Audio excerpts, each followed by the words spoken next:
Awesome. Well, great to be here. It's interesting. So first of all, a couple of goals with the next hour or so. The first is that you actually leave with some good tactical, we'll do some walkthrough, sort of step 1, step 2, step 3 pieces as you kind of think about your replatforming or relaunching or kind of sometimes going back in time and making up for past mistakes. The second thing is kind of, we'll hit some bigger discussion points on content, duplicate content, best practices. So we're going to sort of zoom in during part of this and kind of zoom out during part of this, and then hopefully leave some time for Q&A. So real quickly about us, exactly what we do is the conversation we're about to have now with the group is what we have every single day. We talk about content, we talk about URL structure, we talk about what Google likes to see, sort of building content for humans, as we call it, and we do that for a lot of e-commerce stores and a lot of Magento, so a lot of experience here. So website structure is sort of what I call the mother lode, right? Website structure, which is, a bunch of different topics fall under this, but fundamentally, nothing else really matters unless you've built a website that Google gets. And when I say Google gets it, I mean they actually understand how many pages are on the site. They take the time to actually index the site. They read the content. They identify that it's unique from other content out there. And we're going to hit URL structure and some other areas here.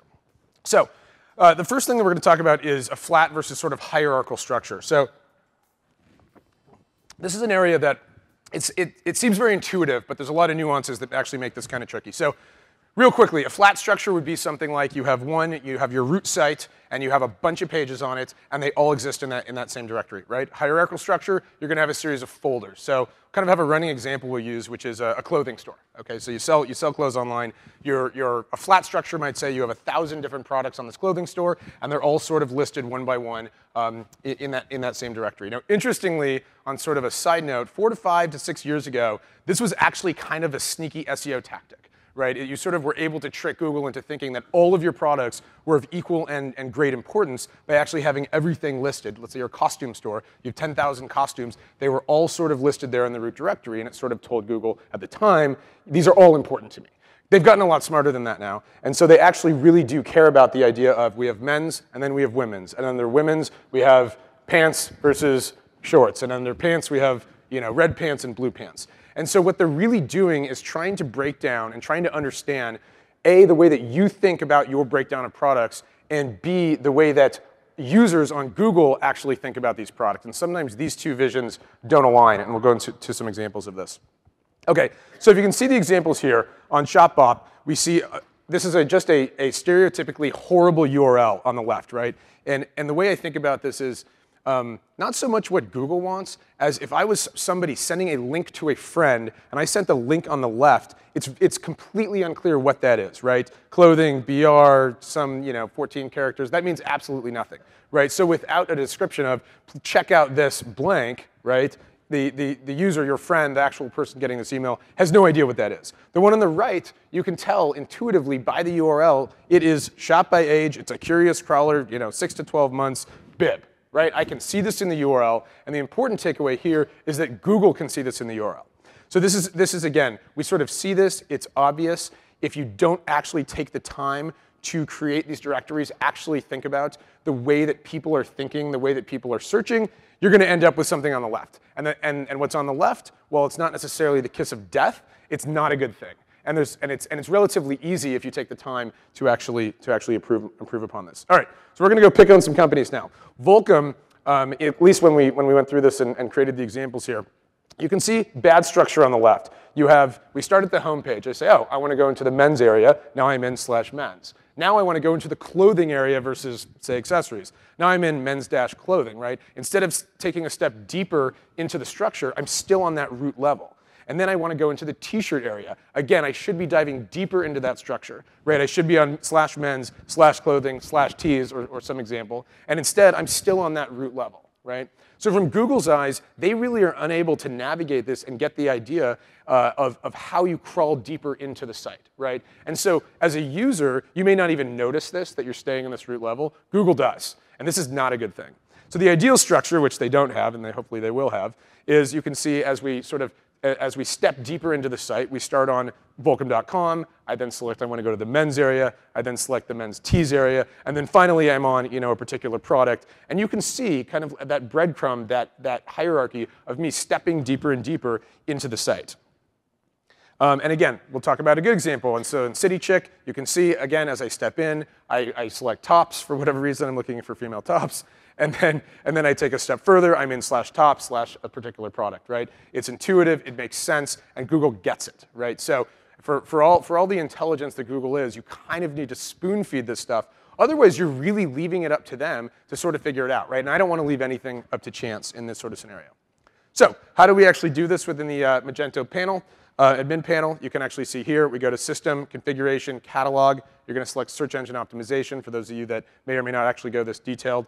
So when you actually do this, this is one of these areas where, again, I don't want to leave, a common theme here is I don't want to leave anything up to chance. I don't want to guess that Google is going to guess my site, and I don't want to guess that Magento, for all the bells and whistles that it has, is going to think about SEO in the right way. So what you don't want to do here is actually select Use Categories, Path for Product URLs, because in this case, you're going to get both products and categories in the URL rewriting, and we're going to get to it. But you want to have precise control. I want to be able to say, if you remember that earlier example, shop by age doesn't exist, right? And when you get a product feed from a brand, shop by age is not a thing. Shop by age is something that exists in a store where you want to help people find the right product. And in this case, shop by age might be the right example. So when creating a category, again, this is where we get to think about the specific example. How do I want people to find their intended product? So in the shop by age example, that may make no sense for your site, by the way, right? If you're selling water filters, it might say, I want a big water filter or I want a shower water filter, right? But you want to sort of think about from a real user perspective. Because the thing that we've learned about Google in the past few years is the general trend, and this is why we generally don't care about things like Penguin and Panda and all these updates, because I'll tell you what the next update it's going to be.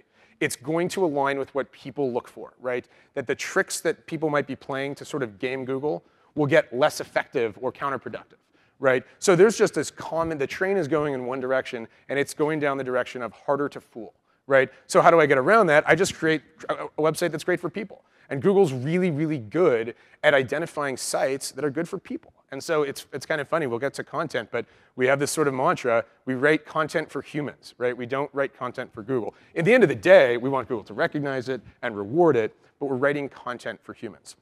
So in this example here, I want to have a category or a subcategory that makes sense for users, right? So shop by age might make sense if that's the way that I want people to be, to be guided to their intended product.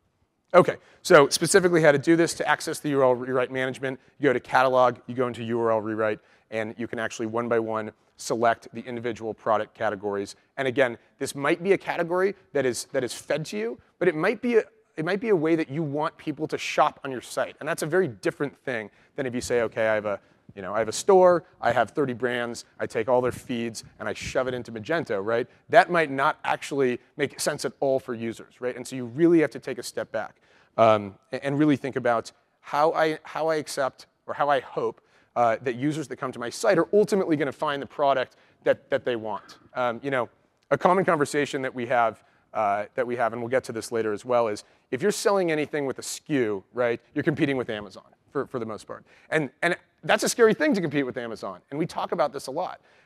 When we think about guiding people to products and telling a story and using content to actually differentiate, which we'll kind of get to later, this is a really important way to do this. So again, here, you're going to go to Manage URL Rewrites. You're going to add a rewrite. And then we're going to think about what is the way that we want to guide a user that's potentially never been to your site before and kind of give them a soft landing to the product or service or area that they're looking for. OK, so we're going to talk a little bit about 301 redirects for old URLs. So these are URLs that don't exist anymore. So if the page has changed in Magento, if the URL has changed, but you've moved it, you want to use a 301 redirect. To do this, you go into System, Configuration, Web, URL Options. This is a permanent redirect. And we're going to talk about 404s and some other examples later. So breadcrumbs. Is everyone familiar with breadcrumbs from a user experience? So breadcrumbs, users actually have gotten really used to using, and they're really important. So if you can picture what the breadcrumb is, and I don't think I have a screenshot, you actually, as you step into the product hierarchy, right, as I go to men's, and then I go to shirts, and then I go to blue shirts, you actually generally have the option to see where I am in that. And what we've found, interestingly, when we look at analytics, is that users actually take advantage of this. It used to be kind of I don't know, I always considered it kind of a techie thing, kind of a, we go back and use the navigation. Lots of people are stepping in and then stepping back out, and they're using those breadcrumbs, which actually shows you visually, OK, I'm 3 steps down. So again, back to the original point of make sure you think about and use a hierarchical system. If you didn't use that, then your breadcrumbs make absolutely no sense, right? Because I stepped into men's, and then I stepped into men's t-shirts, and it's not showing that I'm 2 steps in. I'm always on that base layer. So how do you set it up? And generally, I recommend it strongly. A lot of sites don't actually visually show breadcrumbs. And actually, they're really, really effective, and people actually use them. And if people want to use them, I want to make sure they're there. So you set them up by going to System, Configuration. You can see General, Web, and Default Pages. And it's just, yes, show breadcrumbs. OK, so this is another example. People probably have talked about this for a decade, and I cannot tell you. I'd say if everyone here has, let's say, a Magento store, I would venture to bet that half of you don't do this correctly, even though you probably know that you should. So this is sort of a friendly reminder. And this is that when you think about URLs, Google really does read the URL, and it's another opportunity to tell them what you're doing. And with images, it's especially important because they're really bad at reading images. So in this example, we'll see people take a bunch of custom photos, or they use things off the web, or they use the product feeds. And it's a really good opportunity to tell Google, this is not product 12355, that this is a vintage cuff denim short, right? This is a really easy thing to do. It can take a little time, but intuitively, it's not hard. And Google reads that. And I mean, even Google Images, for example, has no idea what the product on the left is without context, knows exactly what the product on the right is. So this is sort of a go back, make sure that every single image on your site has this. It's not hard to do. Most people don't do it. And even when people do it, they don't do it with the level of detail, because frankly, it's kind of annoying, right? And to actually name all your images what they are. But it's really important, and it's really easy to do.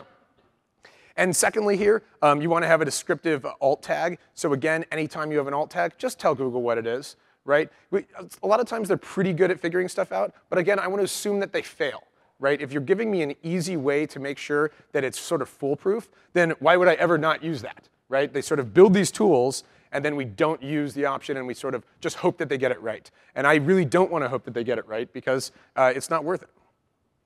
So another example here, you can see actually in a snippet of HTML, you can see that I'm actually describing what the product is. Now, does Google use this 100% of the times, similar to meta descriptions and meta titles? No. But you're giving them one more thing. It's sort of like an arrow in the quiver, one more thing to throw at them that they may or may not use. And if they use it 20% of the time, then it's worth it. So that's sort of a super quick, high-level discussion on website architecture and kind of website structure. And that when I think about the pillars of SEO, I really think about 3 things, just sort of to take a step back. When we really think about kind of the 3 legs of the stool of SEO, the first is what we just talked about, and we could spend all day on that, which is website architecture. Can Google read your site? And I use Google, by the way, as sort of a proxy for Bing and Yahoo. But generally, anything that you do that's good for Google is going to have benefit in Bing and Yahoo. So you have kind of the first leg of the stool, which is structurally, does it make sense? Does Google get it? Can they navigate it? Does it have a sitemap? Does your site exist to its full potential in Google's eyes? The second piece of the stool is really the content on your site, and we're going to move into content for the next 2 sections. Does your site actually have content? Does it have content that's unique, that's relevant, that's authoritative, that's interesting, that's not copied from other sites, that's not copied in other sites? Is sort of content that exists. This can be blog content, this can be product content, this can be glossaries, this can be anything, right? There's content on your site, it can be video. And the third piece is, do other sites link to your site? Do you have sort of an ecosystem of other sites? Again, these other sites can be blogs, they can be news sites, they can be PR, they can be anything. They can be an infographic that you got up on, whether it's Huffington Post or it's a mommy blog. That's sort of this ecosystem of content that generates links back to your site. Those 3 things are really the 3 pillars of SEO. And so we covered a little tiny piece of the first part. And we're going to move into the second part, which is content on your site. So duplicate content is something that we get asked about a ton. It's a huge area. I see some nods. It's an area that has a lot of confusion, and from an SEO perspective, is really problematic. So fundamentally, what is duplicate content? Duplicate content is this. Google scours the web. They're looking at all the pages on your site. They're looking at all the pages on other sites. And essentially, when they pick the search results for a given search term, they want to pick a series of different search results. They don't want, if someone searches for blue pants, they don't want 9 pieces of content from different sites that all are the same exact content that are copied and pasted on blue pants, right? So if you copy Wikipedia, right, they're not going to show you instead of Wikipedia. So what Google's doing is they're saying, OK, for all the content out there related to a search query, which of content that is duplicate, they're going to pick one, right? So if you copy Wikipedia's entry, not that you would ever do that, they're going to say, oh, well, given this certain search query, there's 9 versions of this. We're going to pick the best version, and the best version is probably going to be Wikipedia's version. So what this means for you is twofold.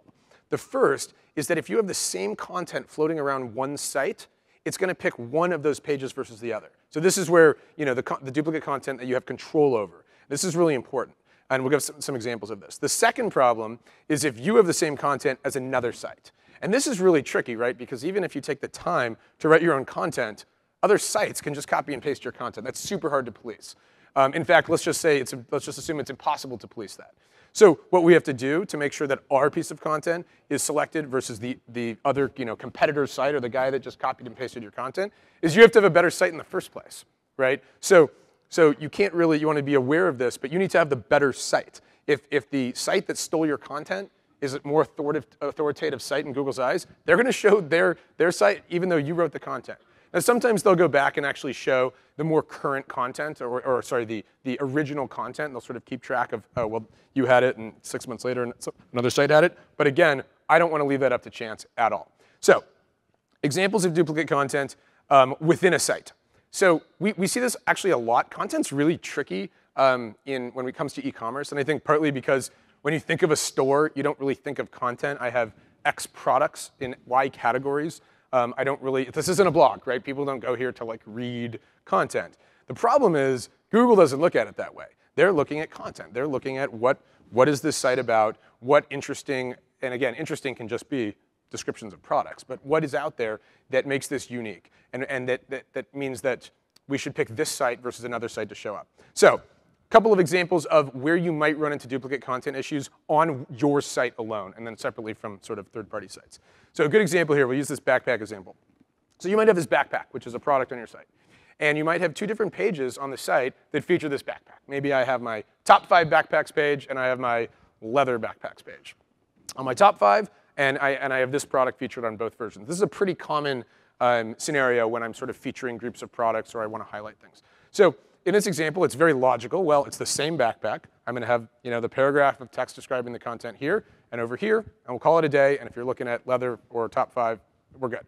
The problem is in Google's eyes, this is the same piece of content. It doesn't really know which one to show. So in this particular example, the solution would be on the top 5 backpacks page, just to use this crappy example, I'm going to talk sort of about generic features of backpacks, right, and why this is good and why it should be a top 5. On the leather backpacks page, I probably want to highlight the fact that it's leather and leather products or whatever, right? We're talking about the same product, but we're framing it differently. And when you do this in Google's eyes, you have 2 different pieces of content, and you're going to get rewarded for that in 2 different ways. So it kind of sounds like mundane and exhaustive, and it kind of is.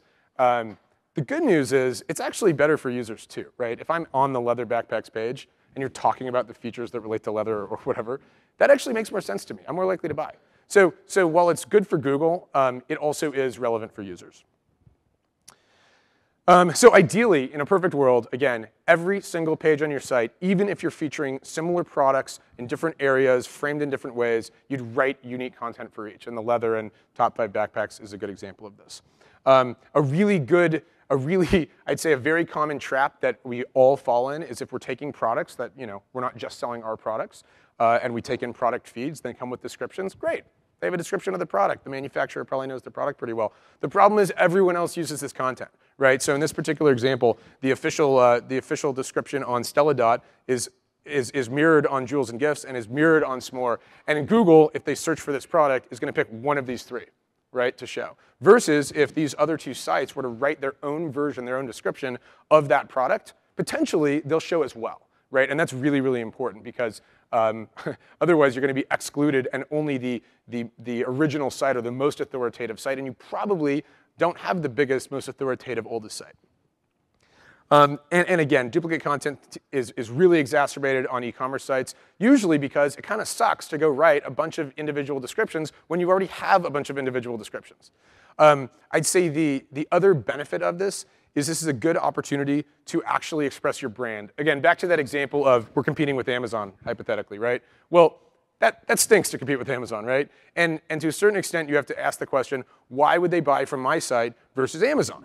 Right? And one of the reasons, one of the answers can be because your site has a voice, because it's not just the generic product description, because it's more authoritative, because it has content that's more unique, that's different. These are all reasons when we actually look at like the analytics behind it of what makes people choose to make decisions. We have a client, Brickhouse Security, and they sell spy cameras and nanny cams and GPS trackers. For the most part, Amazon sells those products, right? And the reason that people buy from Brickhouse is because that's what they do. It feels like you're in a hub of expertise about this product versus Amazon. It's one of 9 million product categories, right? And that really does make a difference. So while we're addressing an SEO issue of duplicate content, what we're also doing is unlocking an opportunity to kind of speak and have a voice for our online store, right? And so often, e-commerce sites have no voice at all. And I sort of challenge you to go back and look at your store, look at your experience. Is it really speaking in any unique way? So we're kind of, migrating a topic a little bit away from SEO and more into sort of general marketing and branding. But in this case, if I can hit two birds with one stone, if I can differentiate in voice and at the same time get rewarded by Google, then it's really well worth the effort.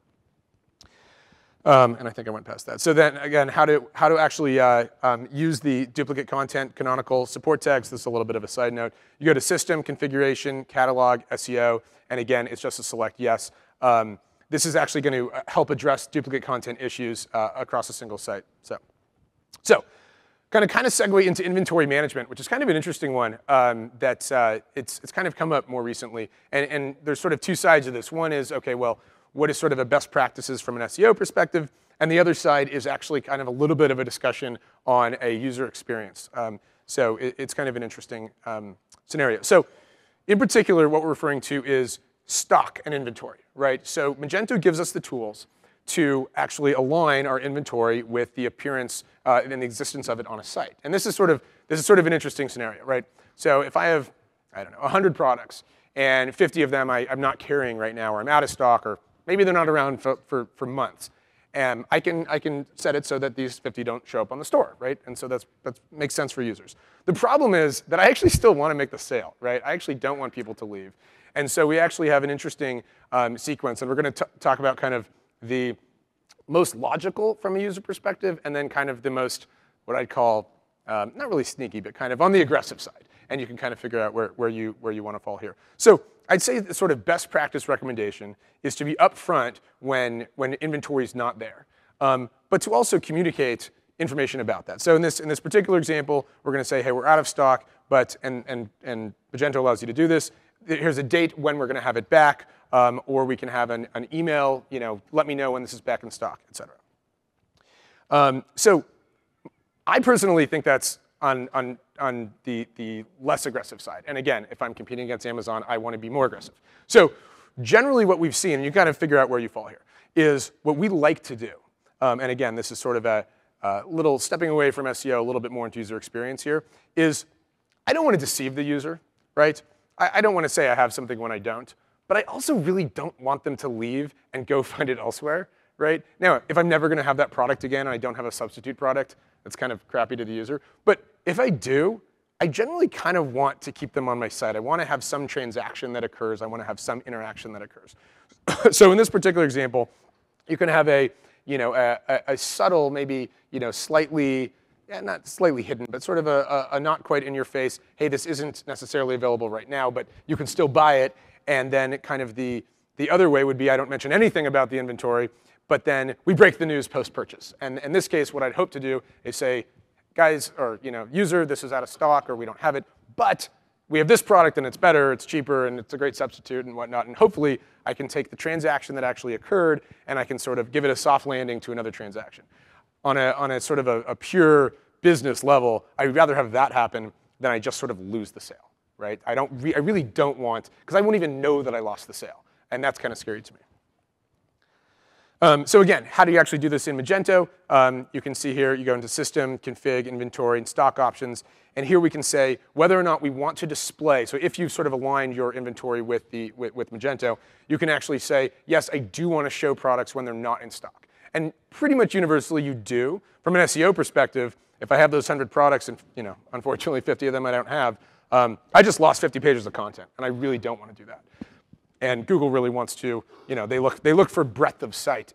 They don't really care if the product's in stock or out of stock. The user might care. Google doesn't care. So while you don't want to carry, you don't want to have a bad user experience, and there's sort of the negative side, which is if you have 1,000 items and only 50 are in stock, well, that's a pretty bad user experience. But if it's not quite that extreme, I generally want the appearance of breadth and depth of site on Google's side.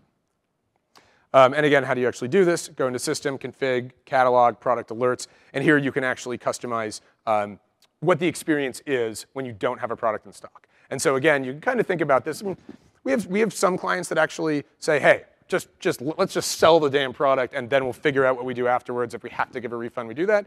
And we have some that want to have a little bit of a softer landing. And partly it just comes down to kind of where you fit in that spectrum, right? Is this a, there's no right or wrong answer, but usually we sort of err on the side of, hey, I'd rather make the sale, right? I'd rather make the sale and then, have super awesome customer service and communicate really well and find the user a great substitute product.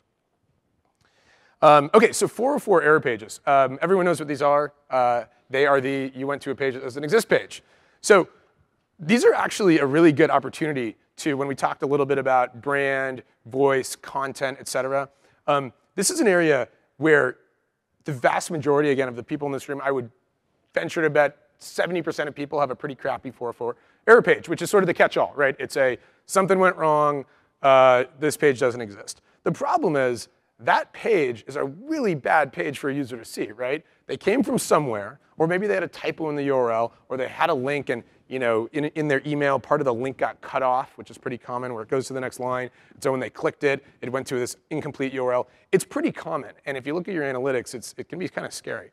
And the vast majority of people, when they hit that, are not going to end up purchasing. They're going to give up. Or maybe they'll hit the logo and they'll go to the home page and they sort of start over. And next thing you know, that back button, that back button is like a trigger, right? So if I came in from Google, if I came in elsewhere, I am really close to that back button. And 404 error pages drive me to the back button, right? I don't have a lot of tolerance for being in the wrong place. I want to be spoon-fed exactly what I need at the right time.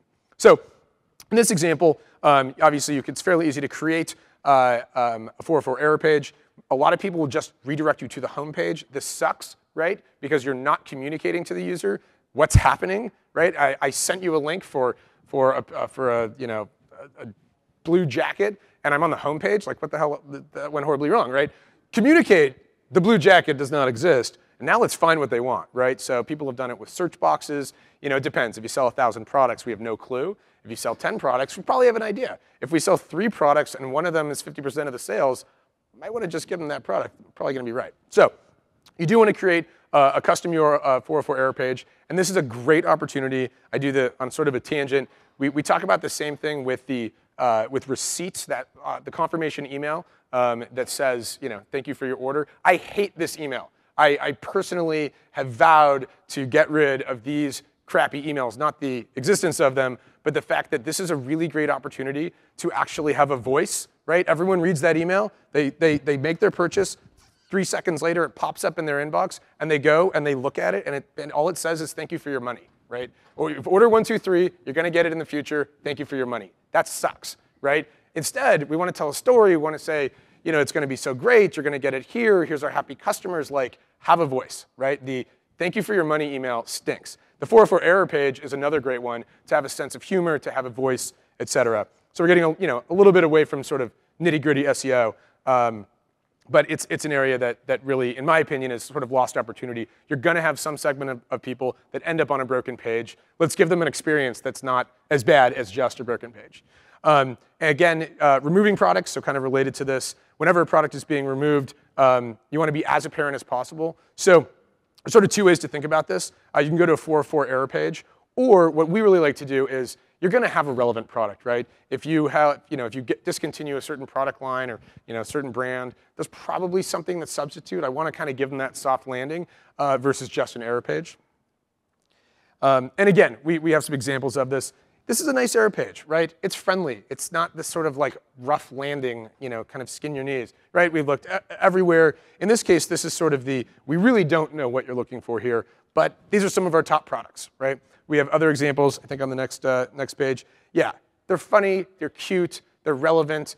I'm less likely when I see Homer Simpson on the error page to say, I don't like the store, it kind of makes you want to try a little harder. And when we've looked at the analytics of a boring 404 page and the Homer Simpson 404 page, Homer Simpson wins. People are less likely to hit the back button because they think it's cute, right? And so we like this. There's sort of a sense of humor and a playfulness. And again, similar to that lost opportunity on the thank you for your money email, right? This is a great opportunity to have a little bit of voice. So how do you actually do this? You go to Catalog, Manage Products. You can see the 404 error page collection selection here. You obviously want to enable it. You want to customize it. Spend the time, right? It's worth it. It depends on how many products you have on your site, but there's some segment of people that you are losing because they're not on the right page, and then they get frustrated, and then they leave, and you never knew it in the first place. Okay, so next I'm going to talk about, well, we've sort of been talking about content, but is content in sort of a different light, which is content on, in this particular example, category pages. So most category pages really stink. They stink for users, and they stink for Google, and they stink for content because they look like this, right? That is a list of beds, right? There's no guiding me to the right bed. It is literally a list of beds. I mean, in this case, I know what a bed is, but in a lot of examples, this is a really key page, right? This is probably, if this is a furniture store, and they have 5 categories, one of them is beds, and this is their page, and that page stinks, right? And in fact, it's hard to even figure out where I should go, right? So, and a lot of times, there's 24 products here, and then you keep scrolling through the next 24. Sometimes you can take a next step, and you can add, add sort of, these are featured products. But this is a really good example for even if you do that, and it's good for the user, Google looks at this page is junk, right? This page has literally, if you look at the content behind the scenes on this page, this is just a list of products, right? There's nothing here. There's no meat whatsoever. So while it doesn't look ugly, right? It's not unattractive, and potentially some users are going to find the right bed here. From an SEO perspective, it's junk, right? And so you can see an example here. So you kind of see it on the baby books example. You can see what they've done here is they did a couple of things for users and for SEO. They have kind of and there might be 1,000 baby books, and this is why this is a daunting page to think about. You can see narrow by, occasion, collection, age range, so I can help kind of the user find its potentially the right book for them. You can see maybe some featured products below that, show our best sellers. And the really important thing from SEO is down on the page, you can see actual content, right? So this is a really, in the bed example, again, you might not have copy that's just talking about what a bed is, but there's some copy there that actually makes sense, that's good for users, and that in this example is really important for Google to eat up.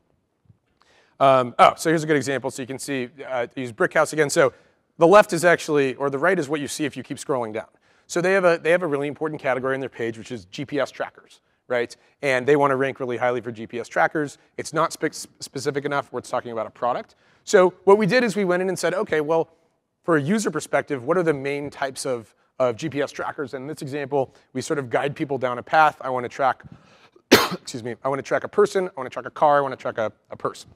And then on the content side, if you keep scrolling, you actually have good content, right? We actually talk about vehicle trackers, personal trackers, purse trackers, whatever other trackers they have. And we have a paragraph of text, and it talks about the features or benefits, et cetera. Very, very, very few sites have that, right? And the cool thing is, Amazon doesn't have that, right? They're so big, and I use Amazon as kind of like I use Google as the catch-all. They're so big, while they have a huge breadth of content and products, they don't have the time or effort generally to do what Brickhouse has done here, which is have sort of good content that's relevant for users, that's talking about this category, right? They're really great on products because of all the reviews, but they really don't talk about the category content. So content on product pages, we sort of hit this a little bit earlier, but it's sort of the drive it home. The product pages, obviously, this is at the bottom of the funnel. If someone has found their way to a product page, they are so close to buying, right? And to lose them because that page doesn't give them what they need is a real shame. So in this particular example, any content you can find, use. Manuals, reviews, Q&As, videos, and then if you see the description of text, please, please, please say that as a custom description of text that doesn't exist elsewhere. Kind of a side note on reviews, because we talk about reviews a lot. Do reviews because they're really good, but if you don't cultivate and nurture an actual sort of systemic having reviews, so to make a simple example, if I go to a site and they have reviews, but there are no reviews, I'm out, right? Because now it's a site that nobody purchases at, right? If I go to a site that has some reviews, and you don't need to have, there's no magic number, but you know, I'll just say from me, if there's like 10 reviews on a pretty well-searched product, that's good for me. I don't need 1,000, right? If there's 0, I think I'm the first person ever on this website, right? And I'm gonna leave. So in this case, do not slap a review system on your site. Nurture and cultivate sort of a reviews. And if you don't have the volume to do it, then don't. Because 0 reviews is really bad. No reviews at all is actually okay. 0 sucks. So again, we kind of hit this earlier, a couple examples. Content is, people get too caught up in like, okay, I'm gonna have, you know, people overseas make 1,000 pages of content. I hate that. Just make like less content and make it good, right? This is an opportunity to sell your brand, to sell your products, to differentiate from anywhere else to buy your product or similar products. So we have a couple examples of clients that have done a good job. Petflow. Petflow sells dog food. So does anyone. So does Petco, so does 10 other sites, so does Wag, so does Amazon. It's the same dog food. I don't think it gets there faster. It's literally a commodity product. Why would I buy from Petflow? Because they love pets, right? Because they love pets and Amazon doesn't, right? And in this case, they have a brand, they have a voice, they have a blog that talks, you know, that regurgitates puppy pictures. And people like to buy from Petflow because they love their pets and it kind of feels like Petflow loves pets. Toms is a great example too. They sell on Nordstrom's, they sell elsewhere. People like to buy from toms.com because it feels closer to the brand, right? They have a voice, they have a brand. It's literally the same shoe at the same price at Nordstrom. They probably have their credit card on file there if they shop there. People like Toms because they feel closer to the brand in Toms. And most brands don't have quite what Toms has, but the takeaway is buying from Toms feels more like I'm helping the cause than buying from Nordstrom. And it kind of is. And Bonobos here as well. They sell their products elsewhere. There's lots of places to buy pants. But in Bonobos, there's a brand, there's a feel, there's a hipness that you don't feel buying from Macy's.com, right? So in these 3 examples, they've used content not just to differentiate their description of khakis, right? But actually their brand versus another brand. And I think too often when we think about SEO, people just sort of, it becomes this machine, right? Add 20 pages of content, pay somebody to add 1,000 pages of 20 blogs or whatever. I would go quality over quantity any day, partly because if you go quantity over quality, the user's screwed, right? Maybe you're doing right by Google. You're certainly not adding any value to the user. A bad example here, I hate this example. This is a tent. I can buy a tent like anywhere, right? This does nothing for me. This is actually a pretty good looking site, right? It's nice and clean. I can add to cart. It's got features.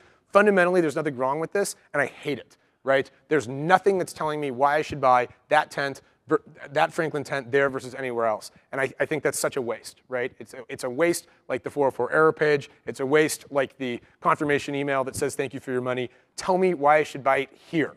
And a lot of times, we never do that, right? We're on that product page, and there's really no reason why I should buy it here, right? Other than that it has a button that says add to cart, right? And so, again, you could have 20 pictures here. Fundamentally, nothing's broken. Really, put yourself in the user's shoes. I have no compelling reason why I should actually go through the checkout process on that tent. Okay, so here's another sort of varying example. So, with Toms, I'm selling the brand. I'm selling this vision. Ink cartridges have no brand. They have no story, right? Ink cartridges are like super boring, okay? So the example here with an ink cartridge, because again, there's no brand, there's no storytelling to happen. If they're on this page, they need that ink cartridge, right? They're out of ink. You do not stumble on an ink cartridge refill page by accident. Like, you're not cruising the web and land on that page. If I land on that page, I need that product or one really similar to it, right? So the idea that I would get here and not buy is like a travesty to me because I'm there. I didn't get there on accident. The SEO worked, the paid search worked, whatever got me to this page. So if something's lacking on this page to not have me purchase, I have failed. And it's probably not the price, right? It's probably pretty similar price to anywhere else. So in here, unlike the telling the story with the shoes, I don't need to tell a story with the ink cartridge, but the other pieces of content on the page have better fill in the gaps so that I buy. So the ways that we fill in the gaps are things like reviews, the price, a clear ad. So here's really kind of like a, you found this user, I guarantee they need this product. The conversion rate here should be 100%, and it's probably like 10. And the reason it's 10 is that all the other pieces didn't come together. The trust factors, the page didn't load fast. Maybe it didn't, maybe in this case it didn't have a description. In this case, I think this actually does it. I'm going to buy this product. I have tech specs, I have a description, I have a price, I can see it's on sale, I have reviews, I have an add to cart button, I have a picture of it, I'm going to buy. More often than not, pieces of this are missing. And again, to sort of kick a dead horse here, but not converting on a person on this page is like a train wreck to me. And again, we kind of hit the review thing earlier, so I won't go back into it. But reviews are fantastic. Interestingly, Zappos found that even negative reviews drive sales, which is really important. You don't have to go curate your negative reviews. It's OK, right? Similar to, I'm going to stay at a hotel on TripAdvisor, even though one time it lost somebody's luggage. It's fine. Shit happens, right? So similarly, like, it's OK. It's healthier to have a blend. I mean, granted, if they're all 1 star, you're probably not going to sell a lot of that product, and you should rethink that. But generally, a healthy mix of reviews. The biggest problem are too few reviews or no reviews at all. So again, if you don't have any reviews, just drop it. Like, don't go down the review train. If you do not have a site that's able to cultivate it, if you don't have the bandwidth to do it, if people aren't coming back and actually talking about their purchases, forget it. It's fine. Just take the module out. So how do you actually do this? Is you actually have to ask. No one comes back, right? Honestly, I'm a loyal Amazon guy. I've never written a review. I can't fathom why I would come back and do that. There are these like rabid people that do that, which is crazy to me. But you just ask. It's really interesting. Like, if we ask, people will do it, right? Not everyone, but if people just generally don't ask. Ask for a review. You have a good experience? Spend 30 seconds.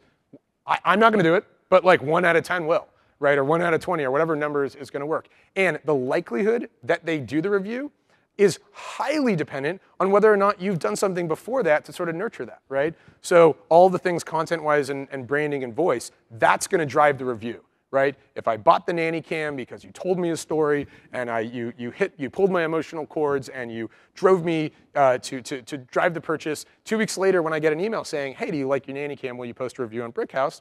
Yeah, because you built a rapport with me. It wasn't purely a transaction. So I get all hopped up on reviews, but it's a really popular area if you can build that ecosystem of reviews on your products, or even just your best-selling products, by the way. It does not have to be a one-size-fits-all. If you have 1,000 products, but 80% come from 10, just have reviews on the 10 products, right? Because I really don't want to lose sales on 0 reviews on this product.